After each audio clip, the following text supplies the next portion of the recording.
तो कहानी कुछ दिनों पहले की है ना। कोविड काल चल रहा था और हम वर्क फ्रॉम होम कर रहे थे, सभी कर रहे थे, ठीक है।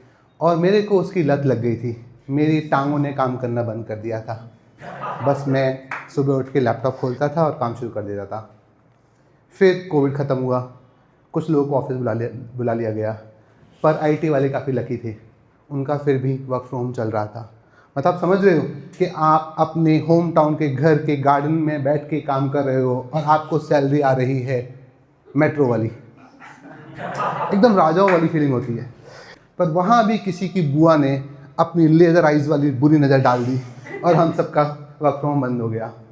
और मैं तब से आज तक अपने ऑफिस में बहाने दे रहा हूँ कि इस बार मैं नहीं आ पाऊँगा क्योंकि मेरी बिल्ली बीमार है, और बिल्ली है भी नहीं है हमारे घर में। और ऐसे ही मेरी कहानी चल रही है। फिर मुझे एक दिन पता चला कि मेरी इन्हीं सब हरकतों की वजह से मेरा मैनेजर और मेरी एचआर, मेरी बीवी भी एचआर है वैसे, पर ये नहीं, मेरा मैनेजर और मेरी एचआर मुझे पीआईपी में डालने की सोच रही है। पीआईपी किसी ने सुना है? जो जॉब करते हैं सब ने सुना होगा, चलो ठीक है। वैसे मेरा मानना है कि पीआईपी का खौफ आजकल बहुत ज़्यादा है, पर दो ही टाइप के लोग हैं जिन्होंने पीआईपी के बारे में कभी सुना नहीं है। या तो आप फ्रेशर हो या तो सीईओ। तो जैसे ही मुझे पता चला कि वो मुझे पीआईपी में डालने वाले हैं, तो उनको पता चले कि मुझे पता चल गया है कि वो मुझे पीआईपी में डालने वाले हैं, उससे पहले मैंने रिज़ाइन कर दिया। अब एचआर मेरे पीछे आ रही है, बोल रही है Nishant why you want to leave the company. मैंने कहा मेरा मैनेजर मुझसे बहुत एक्सपेक्टेशन रखता है, बोलता है 70 घंटे काम करो एक वीक में। वो वाला नहीं है, और भी लोग सेम डायलॉग यूज़ कर सकते हैं। बेसिकली मेरा मैनेजर कॉपी कट पेस्ट पे बिलीव करता है और बोलता है कि अपने जूनियर्स को सिखाओ जो तुम्हें आता है। भाई इतना भरोसा तो मेरी फैमिली मुझ पर नहीं करती। एचआर बोलती है कि वो तो सही है निशांत, ये तुम्हारा केआरए है। मैंने कहा केआरए है तो फिर तो बहुत सीरियस है हम केआरए को लेके, क्योंकि वही तो इवैल्यूएट होता है।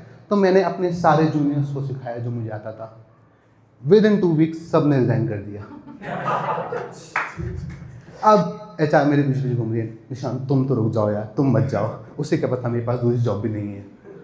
तब मुझे एक ज्ञान की प्राप्ति हुई कि अगर आपको अपनी कंपनी में पैसे बढ़वाने हैं तो ज़रूरी नहीं है आपको रिज़ाइन करना पड़े, आप अपने जूनियर्स को भी रिज़ाइन करा सकते हो। अच्छा, आप लोग की कंपनी में कुछ ऐसे टीम बॉन्डिंग जैसी कुछ गंदी सी एक्टिविटी होती है क्या? क्या क्या होता है? कोई सजेशन?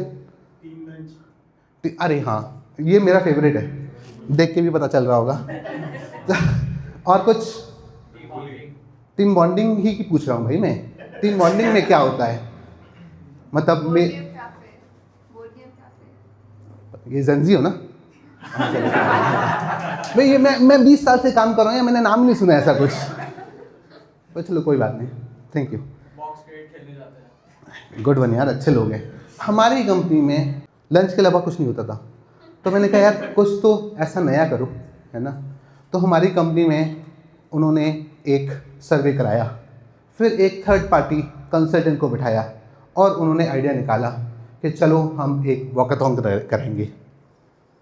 अब सवाल पैदा होता है वॉकाथॉन क्या होता है? एग्जैक्टली भाई, जैसे हम लोग बचपन में होमवर्क किया करते थे, है ना। होमवर्क पहले हम स्कूल जाते थे, पढ़ते थे और फिर घर आके होमवर्क करते थे, उसका कॉर्पोरेट वर्जन इज़ वॉकाथॉन। आप ऑफिस में जाओ, पूरे दिन काम करो, फिर घर पे आपको वॉक करनी पड़ रही है। क्यों? क्योंकि आपने वॉकाथॉन में पार्टिसिपेट किया है। तो हम एंथू तो बहुत है, क्योंकि उसमें 10,000 का गिफ्ट प्राइस था, तो हमने कहा हर गिफ्ट के लिए हम तो पूरा काम करेंगे, हमने भी पार्टिसिपेट कर लिया। अच्छा, बाकी may be for the next time. Thank you guys, that was my time.